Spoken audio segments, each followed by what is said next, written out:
To all of you. मैं हूं फ़खर यूसुफ़ज़ई और आप देख रहे हैं डिबेट विद फ़खर। आज की डिबेट में बात करेंगे पाकिस्तान के हवाले से। हम अक्सर बात करते हैं पाकिस्तान की इकॉनमी की प्रॉब्लम्स चल रही है जी, पॉलिटिकल इंस्टेबिलिटी चल रही है, सिक्योरिटी के मसाइल हैं और है भी, ये तीनों हैं वैसे, मतलब अपनी तरफ से हम नहीं कह रहे होते। लेकिन बाज़ औक़ात ऐसे सिचुएशन नज़र आने लगती है कि पता नहीं कुछ ज़्यादा ही बदतरीन सूरत हाल चल रही है। अभी हमारे प्राइम मिनिस्टर शहबाज शरीफ साहब मौजूद है चाइना में 5 रोज़ा दौरे पे और कह रहे हैं कि जी रिवाइव कराना है सिपैक को। और इसके साथ-साथ क्योंकि हमने एक बड़ा कर्ज़ लिया हुआ है तकरीबन $37 बिलियन से ऊपर, तो उसमें से कुछ हर साल या हर 2 साल के बाद हमें वापस करने हो पैसे, उनका टाइम पूरा हो रहा होता है।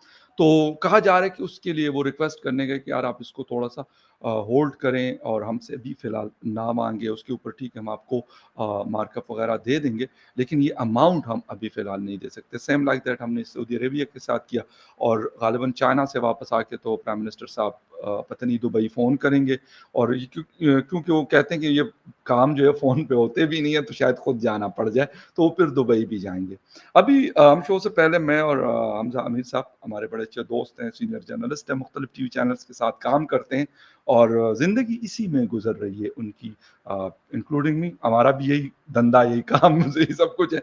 लेकिन Hamza, thank you very much first of all तो आपका बहुत शुक्रिया कि आपने शो जॉइन किया। और थैंक यू। दूसरा ये कि ये सूरत-ए-हाल जब आप देखते हैं, अभी शो से पहले आप फ़हमीदा मिर्ज़ा साहिबा की एग्ज़ाम्पल दे रहे थे, लेकिन ये कोई एक मिसाल नहीं है। कोई भी प्राइम मिनिस्टर, इमरान खान साहब हैं, तो वो भी सऊदी अरेबिया भाग-भाग के जाते थे और एमबीएस से बार-बार कहते थे कि कुछ ना कुछ दे दे, कुछ ना कुछ दे दे। उससे पहले वाले भी, ये क्यों ये सिलसिला रुक क्यों नहीं पाता या ख़त्म क्यों नहीं हो पा रहा? वाक़ई हमारी हालत इतनी ख़राब है या हमने इसको ख़राब किया है? शुक्रिया फ़खर। असल में बात ये है कि देखें, ये मामला, कोई भी चीज़ ऐसे खुद तो खराब नहीं होती है जी, और इसमें सबसे बड़ा जो रोल होता है वो यही होता है कि आपकी अगर पॉलिटिकल स्टेबिलिटी है ही नहीं और आपको इस चीज़ की अनसर्टेनिटी खत्म ही नहीं होगी कि हो कि आपकी हुकूमत अभी है, जी, तो क्या पता 1 साल है या 2 साल है या 3 साल है। जी, इसका आपको जब गारंटी ही ना हो तो फिर आपके अंदर वो कॉन्फिडेंस जो है ना, जो मुश्किल फैसले लेने का, जी, बोल्ड फैसले लेने का, वो बहुत शैटर हो जाता है। और पाकिस्तान का अनफॉर्चुनेटली हाल ये है कि जब से बना है तब से हमें आज तक एक 5 साल का प्राइम मिनिस्टर नहीं मिल पाया। बिल्कुल। हमें इमरान खान से बड़ी उम्मीदें थी, जी, क्योंकि बिल्कुल। वो जिस हिसाब से वो चल रहे थे तो लगता था कि ये पहले निकलेंगे जो 5 साल पूरा करेंगे। लेकिन कमाल ऐसा हुआ कि वो तो पाकिस्तान की हिस्ट्री के पहले वो हो गए जो successful vote of no confidence से निकाल दिए गए। बिल्कुल सर। बिल्कुल। तो पाकिस्तान में ये जो पॉलिटिकल इंस्टेबिलिटी है ना, ये बहुत बड़ा फैक्टर रहा है जी, पाकिस्तान के अंदर ओवरऑल फाइनेंशियल मामलात के खराब जी, होने में भी। राइट। क्योंकि ये बात हमने देखी है और अब तो अनफॉर्चुनेटली इनफ ये तो अब आईएमएफ जैसे बड़े लेंडर्स ने भी जो है इसको हाईलाइट किया है और लिखा है कि पाकिस्तान में जो पॉलिटिशियंस हैं वो अपनी हुकूमतें बचाने के लिए, और जब उनकी हुकूमतें 2-3 साल में मसले में आने लग जाती हैं, तो उनको बचाने के लिए वो फिर हमारे से किए गए फाइनेंशियल एग्रीमेंट्स के वायलेशंस करते हैं। बिल्कुल। अब ये जो है ये एक साइकिल नहीं है। ये आप अभी मोस्ट रिसेंट अगर चले जाएँ, तो आप जी, देखिए इमरान खान साहब ने अपने जाते-जाते अप्रैल से पहले, उनके वोट ऑफ नो कॉन्फिडेंस से पहले उन्होंने जनवरी में अनाउंस कर दिया था या फ़ेब में मेरे ख़्याल में अनाउंस कर दिया था कि जून तक ₹10 गैस सस्ती, आई थिंक ₹10 उन्होंने ऐसे ही एनर्जी प्राइसेज़ भी सस्ती कर दी थी। पेट्रोल, और बिजली। एग्ज़ैक्टली, और उन्होंने कहा था कि ये बजट तक नहीं हिलेगी या ऐसे ही रहेगी। जी, वो बिल्कुल, एक ऐसे स्टेज पे उन्होंने किया था जहाँ उनको उसके पॉलिटिकल फ़ायदे उठाने थे। उनको बिल्कुल, अपना वोट बैंक गैदर करना था, बिल्कुल। लेकिन वो या साथ ही बड़ी क्लियर वायलेशन कर रहे थे उस फाइनेंशियल बेल आउट का, 6 बिलियन का, जिसका उन्होंने एग्रीमेंट किया हुआ था आईएमएफ से और जिसको यस, लेके चल रहे थे। तो वो एग्ज़ैक्टली। उस तक उनका पॉलिटिकल गेन ओवरपावर कर गया उनके फाइनेंशियल कमिटमेंट्स को। यही चीज़ हम बहुत सालों से करते आ रहे हैं। 25वाँ बेल आउट के ऊपर हम जा रहे हैं माशाल्लाह। जी, 25 जी, दफ़ा पैसे ले चुके हैं, बिल्कुल। 1 दफ़ा उनकी टर्म्स पूरी की हैं हमने। मतलब हमने पूरा प्लान जो है वो सिर्फ़ 1 दफ़ा किया है 25 में से। 24 दफ़ा जो है हम उनको डामाडोल ही खेलते रहे हैं उनके साथ और बिल्कुल, उनको बेवकूफ़ बनाने की कोशिश करते रहे हैं। बिल्कुल। अब यही वजह है कि अब आज आईएमएफ जो है वो हमसे सीधे मुंह बात तक नहीं करता। बिल्कुल, वो हमें अब बताता है कि हमें चलना कैसा है, हमें खाना कैसे है, हमें उठना कैसे है, बैठने कैसे है। क्योंकि जी, वो सारा आपका पाइल अप होते-होते अब इस स्टेज के ऊपर आ चुका है कि एक साथ जो है ये तमाम चीज़ें आउट ऑफ कंपल्जन, मतलब मैं इतना भी कह सकता हूँ कि अगर पाकिस्तान में आज खुदा ना खास्ता मार्शल लॉ भी लग गया, तो तब भी जो है ना हम आईएमएफ की डील को और उनकी प्री कंडीशंस को और कंडीशंस को पूरा करें, चाहे ये बिल्कुल। फौजी की बात है। और यही एग्ज़ैक्ट वजह है कि ये हमारा बिगाड़ का बेसिकली एक छोटा-सा समरी है, वो यही है कि ये अनफॉर्च्यूनेटली ये पॉलिटिकल इंस्टेबिलिटी ने हाँ, और पॉलिटिशियंस के पॉलिटिकल गेन्स के को ज़्यादा प्रायोरिटी देने को जो है, वो पाकिस्तान को उन्होंने इस नहज के ऊपर ले आए हैं कि आज हम इससे निकल भी नहीं पा रहे हैं। इतने सालों का बिगाड़ है, 2 साल, 5 साल में ठीक भी नहीं होगा। तो बिल्कुल। अनफॉर्च्यूनेट है ये पाकिस्तान की, लेकिन ये हकीकत है। अच्छा, हमसे एक चीज़ और है कि हम अक्सर चीन की तरफ जाके दौड़ते हैं और चलें वो कुछ ना कुछ मैं कहता हूँ उनकी मेहरबानी है कि वो चलें जो भी हम कहते हैं बड़ी टफ कंडीशन उनकी भी होती है, ऐसा नहीं होता कि वो वैसी और कोई किसी को क्यों पैसे देगा? मतलब बिलियन ऑफ डॉलर्स अगर हम माँगेंगे और हम कहें कि नहीं जी आप इसके ऊपर हमसे कुछ ना मार्कअप ले और जो मर्ज़ी हम इन पैसों के साथ करें। लेकिन इसके बावजूद आईएमएफ के पास हम जाते हैं, आईएमएफ कहते हैं जी चीन को ये पैसे नहीं देने, चीन कहता है कि आपने हमारे साथ जो एग्रीमेंट्स करने हैं वो डिस्क्लोज़ नहीं होने आईएमएफ के सामने और आईएमएफ इस चीज़ पे बज़िद होता है कि भई आप सीपेक के अंदर क्या करें। तो ये जो एक अजीब किस्म की एम्बिग्विटी है, इसमें क्लैरिटी क्यों नहीं आ पा रही? ये हमारी वीकनेस की वजह से है, हमारी मिसमैनेजमेंट की वजह से है या कोई और रीज़न आपको नज़र आता है? देखिए, इसमें इंटरनेशनल पावर्स का जो ना अमल दखल बहुत है। एक तो जी, ये कि चाइना को काउंटर करने के लिए western lobby including directly United states जो है, वो बहुत एक्टिव काम करती है। उनको one belt one road initiative से बहुत सीवियर मसला है और उसी को लेके ही जो है वो आपके देखिए कि अभी ये G20 समिट में इंडिया ने जो एक बहुत ही एम्बिशियस किस्म का जो अपना एक रोड मैप दिया, जी, जिसको बिल्कुल। मतलब मैंने आईमैक जब उसको जी, जिसको जब मैंने ओवरसी किया, तो ये समझ से बाहर था कि उसकी लॉजिक आगे निकलेगी क्या? क्योंकि अगर आपकी एक हुँ, कंसाइनमेंट जो है वो पहले रोड से जाती है, फिर समंदर से जाती है, फिर ट्रेन पे जाती है, यस, फिर आगे समंदर यू में आर राइट। घुसती है, तो आप ये कहाँ-कहाँ उसको स्टेशन करेंगे, कहाँ-कहाँ बैंक करेंगे, कितनी आपको स्टोरेजेस चाहिए, कितना बिल्कुल। फ्रेट इसके ऊपर लगेगा, कितना कॉस्ट ऑफ बिज़नेस हुँ, ज़्यादा होगी, लेकिन वो बहरहाल वो चीज़ें साइड पे करके एक एम्बिशियस प्लान दे तो दिया ना, यस, और वो चाइना को काउंटर करने के लिए ही है। बिल्कुल। चाइना के हवाले से जो है ना वो यूएस के बड़े कंसर्न्स बड़े सीरियस हैं और पाकिस्तान का मामला ये है कि पाकिस्तान की किस्मत अच्छी है कि चाइना एक तो पाकिस्तान का नेबर है और दूसरा पाकिस्तान एक अल्लाह की तरफ से है कि हम एक ऐसी लोकेशन के ऊपर बैठे हुए हैं जहां से उनका फ्लैगशिप प्रोग्राम जो है जो सिल्क रोड को पूरा उन्होंने कवर करना है वो शुरू होता था और वो बिल्कुल। उन्होंने वहां से कर लिया। हमने CPEC China Pakistan economic corridor हो गया और हमने वहां से उसको इनिशिएट कर दिया। गवादर चाइना के लिए इज अ मस्ट, क्योंकि या गवादर से या सबसे करीब सबसे पहला प्लांट है वो चाइना का है। और उसके बिल्कुल। बाद आगे पूरी जो है वो अरेबियन सी उसकी ओपन हो जाती है, इंडियन ओशन आगे ऐड ऑन होता है, तो जी, वो एक बहुत इंपॉर्टेंट उसका वो था। अगेन हमारी किस्मत अच्छी थी कि हम यहाँ मौजूद हैं।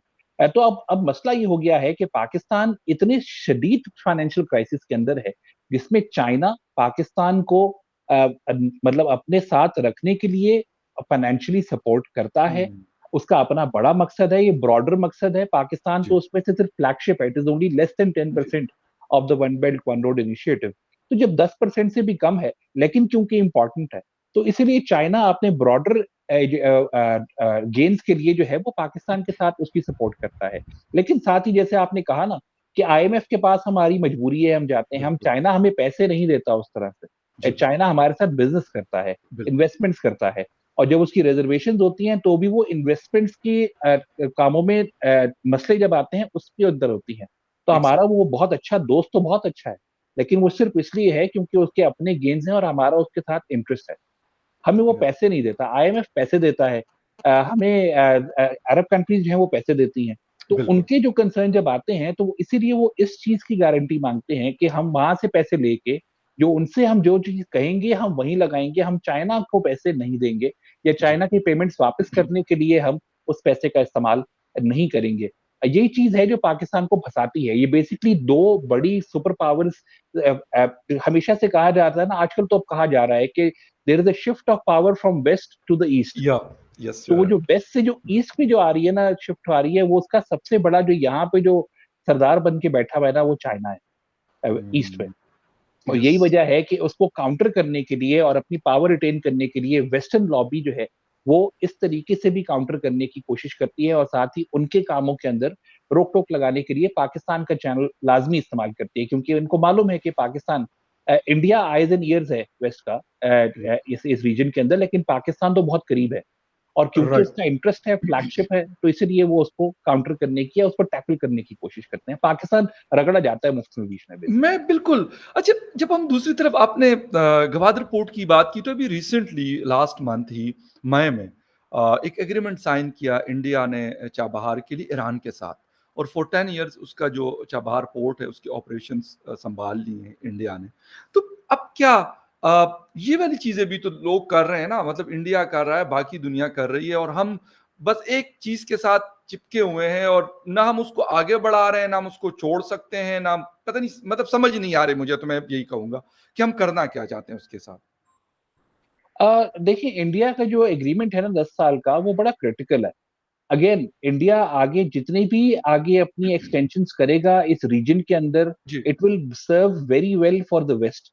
ये ज़हन में रखिए कि जी। मालदीव्स में जब इलेक्शंस हुए हैं, इलेक्शंस होने के बाद जो अब वहाँ पे पार्टी जीती है, उसने सबसे पहली बात और अपनी इलेक्शन कैंपेन के अंदर भी एक बात उन्होंने लाज़मी की थी। उन्होंने कहा था इंडियन कोस्ट गार्ड्स को हमें हमें यहाँ नहीं चाहिए, इनको यहाँ से निकाला जाएगा। बिल्कुल। और उन्होंने निकालना है और या तो निकाल चुके हैं, मेरा ये कंफर्म नहीं है, लेकिन वो जनवरी, फ़रवरी शायद उसका कुछ डेडलाइन मैंने जो पढ़ी या पता नहीं सॉरी मार्च में थी मार्च में डेडलाइन। थी ना, तो अगर जी, वो जी। वहां से उनको हटा चुके हैं, दैट मीन्स कि पूरा इंडियन ओशन 80% ऑफ ट्रेड जो पूरा इंडियन ओशन है वो वहां से मॉनिटर किया जाता है मालदीव्स के साइड से। हुँ, इंडिया ओके, वहां पे सिर्फ अपने 70 बंदे बिठा के बैठा हुआ था, किसी वजह से बैठा हुआ था। उसकी वजह राइट, यही थी कि वो they actually serve a better purpose for alliance with the west and being their eyes and ears in the east.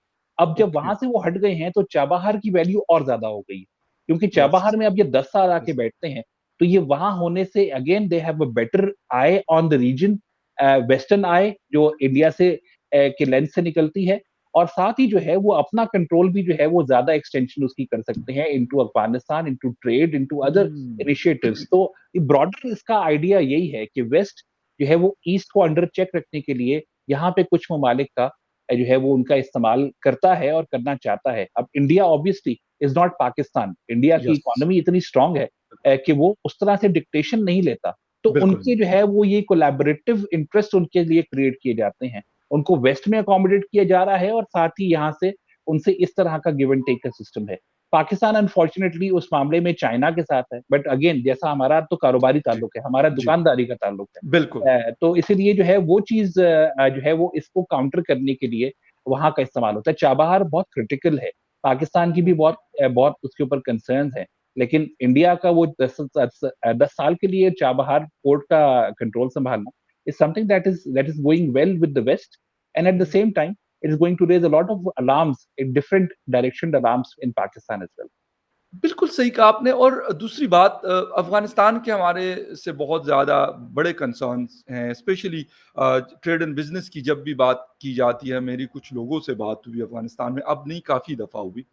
तो वो ये कहते हैं कि यार हमें इतना तंग किया जाता है कराची पोर्ट के ऊपर हमारी चीज़ जब आती है तो बड़े सारे हमें मसाइल सामना करना पड़ता है।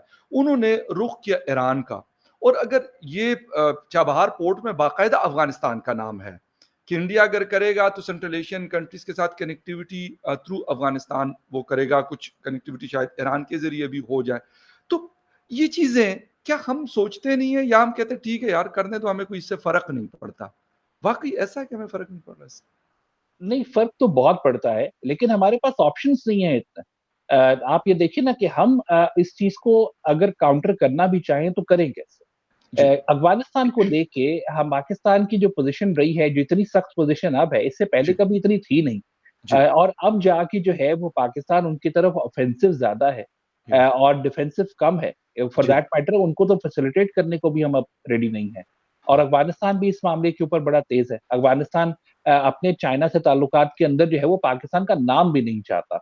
हाँ, यही वजह है कि उन्होंने बेशाम मामले के ऊपर 1 दिन के अंदर अपनी बात वापस की और उन्होंने कहा कि नहीं ये तो हमारे और चाइना के ताल्लुकात खराब करना चाहते हैं, हम बिल्कुल, चाइना से सीधी-सीधी बात कर लेंगे। वो बिल्कुल, चाहते ही नहीं हैं। उनका तो आगे ग्रोथ का टाइम है, मतलब उनका आगे बढ़ने का वक़्त है, उनको कंसोलिडेट करना है, उसमें चाइना सबसे बड़ा प्लेयर है। उसके अंदर वो चाहते ही नहीं है कि पाकिस्तान एलिमेंट आए भी। वो चाहते हैं मैं जैसे आप चाइना और मैं अफ़गानिस्तान हूँ, तो हम दोनों जी, सामने साथ बैठ के चाय पिएँ, हमें पाकिस्तान की ज़रूरत नहीं है, किसी हर बिल्कुल। मामले के ऊपर। तो ये एक कंसर्न इस तरफ है और वहाँ पे जो है ये चाबहार को लेके जो मामलात चल रहे हैं, उसके अंदर भी अगर आप देखिए तो इसका जो कंसर्न है ना वो पाकिस्तान के ऊपर बड़ा सिवियर है। अफ़गानिस्तान को पहले भी हम कह चुके हैं, इल्ज़ामात लगा चुके हैं कि वो भारत को अकोमोडेट अपने पास करता रहा है। Even during the Ashraf Ghani regime Bharat बिल्कुल। को अकोमोडेट कर हामिद रहा था करज़ई और के दौर में जी, बिल्कुल और यही कहा जाता था पाकिस्तान की तरफ से कि वहाँ से भी इंडिया जो है वो अपनी पेनिट्रेशन एक्टिव रखता है इंटू जी, पाकिस्तान। अब भी जो है वो चाबहार को लेके पाकिस्तान के एंड के ऊपर एग्ज़ैक्टली यही कंसर्न है, कि ये क्लोज़नेस बढ़ाएगी इंडिया जी, और अफ़गानिस्तान की थ्रू ईरान ये क्लोज़नेस बढ़ना शुरू हो जाएगी और बिल्कुल। जब उनके फ़ायदे के काम वहाँ से होना शुरू हो जाएँगे, तो हमारा जो ऑफेंसिव है उनकी तरफ या उनकी तरफ सख्त पॉलिसी है, वो कमज़ोर पड़ेगी। उसके ऊपर हमें भी जो है वो कहीं न कहीं उनसे किसी तरीके से कंसिलिएटरी पोज़ीशन के ऊपर आना पड़ेगा। पाकिस्तान के अंदर इस वक़्त जो बात हो रही है, वो इसी हवाले से हो रही है कि Afghanistan is going to become a major trouble for us if ये इंडिया और अफ़गानिस्तान का जो नेक्सस है, ये दोबारा एक्टिव होना शुरू हो गया और उसमें ईरान भी शामिल हो गया क्योंकि ईरान भी बहरहाल इंडिया से ज़्यादा करीब है और हमसे इतने उसके अच्छे ताल्लुकात ना रहे हैं, ना अभी हैं। अच्छा हमसे एक चीज़ और मतलब अफ़गानिस्तान के साथ हमारे ताल्लुकात बल्कि मैं तो ये कहूँगा, शायद आप मुझसे एग्री करें या डिसएग्री आप कर सकते हैं, कि जितने ख़राब अभी तालिबान रेजिम के बाद हुए हैं, इससे पहले नहीं थे। हालाँकि ईरान के साथ भी उनके मामलात पहले इतने अच्छे नहीं थे, बीच-बीच में से कुछ न कुछ ऐसा हो जाता है कि अफ़गानिस्तान उनको भी मतलब बुरा-भला कह देता है, लेकिन मुझे लगता है कि हमें शायद सबसे ज़्यादा बुरा-भला कहा जाता है। पाकिस्तानी जैसे गाली बन गई हो। मैं ये नहीं कहता, मैं पर्सनली जाता हूँ, 1 दफ़ा नहीं काफ़ी दफ़ा, बहुत सारे मेरे दोस्त वहाँ रहते हैं। मैं बहुत सारे शहरों में घूमा हूँ अफ़गानिस्तान के। बट अगर मैं ये नहीं कहता, मैं वो वैसे एज़ अ जर्नलिस्ट या एज़ अ पश्तून मुझसे बहुत अच्छे से मिल रहे होंगे, लेकिन अगर आप एज़ अ पाकिस्तानी कोई बात करते हैं, तो फिर वहाँ पे वो उनके जैसे मीटर मतलब जिसे कहते हैं ना, चढ़ जाता है पारा उनका। लेकिन उसके मुकाबले में मैं जब हिंदुस्तान को देखता हूँ, हिंदुस्तान उनसे दूर है, कोई बॉर्डर भी शेयर नहीं करता। बहुत मतलब आप जैसे ही तुरखम क्रॉस करें, आप किसी से भी बात करें, पश्तून बेल्ट है ये, आपको लोग इंडिया की तारीफ़ करते हुए नज़र आएँगे। हुँ। लेकिन पाकिस्तान के साथ ऐसा नहीं है। इवन ईरान ने मतलब उनके साथ बड़ी सख्ती करते हैं, लेकिन ईरान के लिए भी शायद इतने सख्त अल्फ़ाज़ इस्तेमाल नहीं होते जितने कि हमारे लिए हो रहे हैं। तो हम अपनी चीज़ों को स्ट्रीमलाइन क्यों नहीं कर पाते? चाबहार वाला ऑप्शन उनके पास हमने दे दिया, दूसरी ईरान के साथ उनकी रेलवे कनेक्टिविटी हो रही है। हम कहते हैं जी तोरखम हम बंद करेंगे तो आप शायद भूखे मर जाएँगे। लेकिन जब इंसान के ऊपर आती है तो फिर नई-नई चीज़ों को तलाश तो करता है, हम ये चीज़ सोच क्यों नहीं रहे?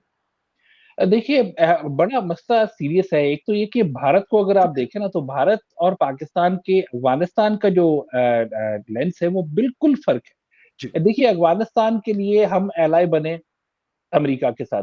जी, नॉन नेटो एलाय थे हम। हमने यहाँ पे अपनी एयर बेसेस भी दे दी उनको। यहाँ से ड्रोन भी उड़ रहे थे और यहाँ पे उनकी सर्विसिंग भी हो रही थी। यहाँ से उनकी जो है नेटो फोर्सेस की एड सप्लाई भी शुरू हो गई, जिसकी वजह से 20 साल हो गए हैं, अब 20, 22, 23 साल हो गए हैं इस बात को। और वहाँ की जो पेशावर की मशहूर कारखानों मार्केट है, वो भी इसीलिए ही बनी थी। और वहाँ पे जो बिकता था, जो लिया था जो हम जाया करते थे, देखा करते थे, वो यही सामान होता था। तो हमने ये सब काम किए हैं जो कि अगेंस्ट एंटी तालिबान थे। एंटी अल-कायदा, एंटी तालिबान थे वहाँ पे और हम जो है नेटो के साथ मिले हुए थे। अब आप ये देखें कि जब वो उनका पहले दुश्मन था, हम उसके साथ मिलके अफ़गानिस्तान के हवाले से काम कर रहे थे। फिर हमने आज तक खुद as an official project basis के ऊपर एक भी प्रोजेक्ट छोटा-सा ही क्यों ना सही, 1 किलोमीटर का रोड ही क्यों ना सही, हमने अफ़गानिस्तान के अंदर नहीं बनाया। हमने उसकी डेवलपमेंट के ऊपर तो कभी ना सोचा, ना कभी देखा, ना कभी बात की। हम हमेशा ट्रेड की बात करते हैं, वो भी वो ट्रेड जिसका आप और मैं बहुत अच्छे से जानते हैं कि चाहे तोरखम हो, चाहे कोई और हो, कितने ट्रक खर्लाची वहाँ हो, पे चमन हो, गुलाम खान वही हो। ना, मतलब कितने कितने ट्रक वहाँ पे खड़े होते हैं रोज़ और वो कहाँ जाते हैं और क्या बिल्कुल, लेके आते हैं और सही उनके कह और वो कितने लिस्टेड होते हैं। ये यस, हमें मालूम है अच्छे यू आर से। राइट। इसको कोई रोक नहीं पाया अभी तक। बिल्कुल, लेकिन जो है मसला ये है कि हमारा ये सारा कंसर्न ऐसा था या हमारे ये सारे काम ऐसे थे, जब अफ़गानिस्तान ने टेक ओवर किया तो पूरी दुनिया उस वक़्त आपको याद होगा स्पेशली हमारे जो भारत के कुछ दोस्त हैं, वो तो कहते थे पाकिस्तान तो बगलें बजा रहा है। हाँ, बिल्कुल। पाकिस्तान तो बेहतरीन हो गया उसका काम, ऐसा काम हो गया कि फिट हो पाकिस्तान तो गया। ज़बरदस्त, और ऊपर से सोने पे सुहागा हमारे खुद अल्लामा इमरान खान साहब, उन्होंने भी जो है वो ये स्टेटमेंट दे दी। और अल्लामा जनरल फैज़ हमीद साहब भी। जी, जी, जी, वो जो चाय पीने चले गए थे, टी इज़ वो फैंटास्टिक का। जाते रहते थे। हाँ जी। किसी ने ये नहीं बताया कि वो चाय वाली फ़ोटो तो आई, लेकिन वो चाय वाली फ़ोटो जब मीटिंग हुई थी उसमें हुआ क्या? ये कोई नहीं बताता। जबकि उसमें हुआ ये था कि उनको शट अप कॉल दी गई थी और उन्होंने कहा था कि भाई साहब, now we are in power here, अब हमें आपकी ज़रूरत नहीं है, आप हमें अब ना बताएँ कि हमें आगे क्या करना है। Will sort out our own country, you go. This is exactly what happened जब फैज़ हमीद साहब वहाँ गए थे, जब वो चाय पीते हुए उनकी फ़ोटो आई थी वहाँ पे काबुल में और बिल्कुल, सबने शोर एग्ज़ैक्टली। मचा दिया काबुल था। सरीना से जी, उनकी तस्वीर बड़ी बिल्कुल। फ़ेमस है, आजकल भी लोग उसको दिखाते हैं। हाँ जी, हाँ जी। जी, जी। तो उस वक़्त ना मैं हमेशा से ये कहता था कि इसका सबसे मेजर जो आउटबर्स्ट होगा ना, वो सबसे पहला बेनिफिशियरी पाकिस्तान होगा। यस। क्योंकि जब ये उनसे लड़ाई चल रही थी तो हमारा फाटा रीजन जो उस वक़्त फाटा हुआ करता था, वो और उसके साथ अफ़गानिस्तान की बॉर्डरिंग एरिया सारे, वहाँ पे back and forth movement Taliban की थी। यही वजह है कि तहरीक-ए-तालिबान इंडिया तो नहीं है ना, जी, बिल्कुल। तहरीक-ए-तालिबान पाकिस्तान है। एग्ज़ैक्ट और तहरीक-ए-तालिबान पाकिस्तान की भी अपनी पोज़ीशन है, अम्ब्रेला ऑर्गनाइज़ेशन है, आइडियोलॉजिकल पार्टनर है यस, यस। तालिबान, अफ़गान तालिबान के अफ़गानिस्तान। साथ और जी, अल-कायदा के साथ। बिल्कुल। तो उस चीज़ को लेके अब उनका जो अगला हदफ है, पहली बात तो ये कि वो पाकिस्तान को दोस्त नहीं मानते। जी, बिल्कुल। वो यही कहते हैं कि इन्होंने हमारे साथ, वहाँ के जो आम बंदा है, जो शायद तालिबान के होने से खुश भी नहीं है, वो यस, भी ये कहता है कि हमें ये इनको हमारे ऊपर लाने वाले भी पाकिस्तान है। यस, पहले भी जब लाए थे तो भी यही लेके आए थे, और बिल्कुल। साथ में तालिबान भी ये कहते हैं कि हम इनको नहीं मानते क्योंकि ये तो नेटो के साथ थे, अमेरिका के साथ थे, हमारे इतने जी, कमांडर मरे, ड्रोन हमलों में मरे, यहाँ से उड़ा करते थे। बिल्कुल सही। तो वहाँ पे ये नफ़रत का एलिमेंट पाकिस्तान की तरफ बहुत है, दोनों तरफ है। आम बंदे में भी जी, है और जो असला पकड़ के खड़ा हुआ है उसमें भी है। और बिल्कुल। ये मैंने देखा है वहाँ से उनके ये अल्फ़ाज़, कि वो कहते हैं कि हमारा अगला हदफ पाकिस्तान। यस, वहाँ पे यस। आम बंदा जो खड़ा हुआ है, जो सिक्योरिटी गार्ड लेवल का बंदा है तालिबान का, वो ये कहता है कि यहाँ हम रुके नहीं हैं। हम यहाँ पे अपनी हुक्मरानी करने थोड़ी आए थे। हमने यहाँ शरई निज़ाम लेके आए हैं और बिल्कुल, अब ये हाँ। इसका निज़ाम अब आगे बढ़ेगा और वो अगला हदफ हमारा पाकिस्तान है। यही वजह है कि वो हमेशा से टीटीपी के खिलाफ कभी कार्रवाई उन्होंने की नहीं। ना ही वो करेंगे ऑब्वियसली, क्योंकि अगला जो उनका अगर हदफ ये है, तो ये तो आज नहीं तो कल, नहीं तो परसों, कभी ना कभी तो वो इसकी तरफ कोशिश अपनी जारी रखेंगे और ये उनकी बिल्कुल सपोर्ट भी करते रहेंगे। और ये बिल्कुल सही आपने रिसेंटली एक वीडियो वायरल है, वैसे तो 1-2 महीने पहले की है जिसमें हाँ, वो फ़िदायीन उनके बैठे हुए हैं और वो बात कर रहे हैं पश्तो में ग़ालिबन सबटाइटलिंग भी उनके ऊपर है। 2-3 दिन पहले मुझे किसी ने मतलब दिखाई थी मैंने देखी और मुझे खुद बड़ी हैरानगी हुई मैं कि यार और दूसरा उन्होंने ये कहा उससे पहले एक और वीडियो आई थी कि जो जिसमें 2 250-300 लोग जो हैं वो तो ख़ैर मैंने ट्विटर पे भी लगाई थी कि हाँ, हम कह रहे जी पाकिस्तान में जिहाद करने के लिए जा रहे हैं। अब ये लोग फिर बन्नू पेशावर जो हाईवे है उसके ऊपर बाकायदा वो चेकिंग कर रहे होते हैं तालिबान के लोग, वो टीटीपी के लोग हैं। हाँ तो जी। ये वाली चीज़ें तो है और जो आपने बात की कि वो इंटरफेरेंस की यकीन करें जिस दिन सितंबर 2021 में जो कसर मरमरी में इनकी कैबिनेट फॉर्मेशन हो रही थी और ज़बीउल्लाह मुजाहिद साहब प्रेस कॉन्फ्रेंस कर रहे थे, मैं खुद बैठा हुआ कवर कर रहा था। कॉन्फ्रेंस के बाद मेरी जब उनसे बात हुई तो खैर उन्होंने मतलब दबे अल्फाज की मैं बात कर रहा हूँ, मैं फिर ये वर्ड यूज़ करूँ कि दबे अल्फाज में उन्होंने ये बात कही कि यार पाकिस्तान हमें अपना कोई प्रोविंस ना समझे। फिर बाकी उनके जो पॉलिटिकल जो जो उनके लोग थे मिनिस्टर्स वगैरह जब उनसे बात होती थी, उनके ऑफिसेज़ में जाया करता था, यकीन करें सबने मुझे ये बात बताई।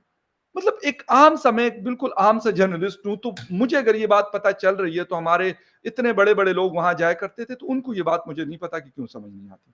अब मुझे ये बताएँ कि हम चीन ने हमारे साथ टीटीपी का मसला भी उठाया, चीन ने हमारे साथ बीएलए का मसला भी उठाया। वो कह रहे हैं ऑपरेशन करें और ऐसा ऑपरेशन करें कि बिल्कुल सब कुछ नीट एंड क्लीन हो जाए।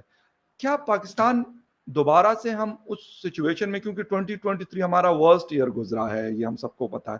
अब दोबारा से बलूचिस्तान और खैबर पुख्तूनख्वा जिसे कहते हैं कि बारूद के ढेर पे होंगे। अ, देखिए, चाइना का वैसे ये डिमांड करना जो है वो, मेरी वैसे भी जब ये मैंने पढ़ा था तो मेरी समझ नहीं आया था कि उनका पॉइंट ऑफ व्यू इसके ऊपर है क्या?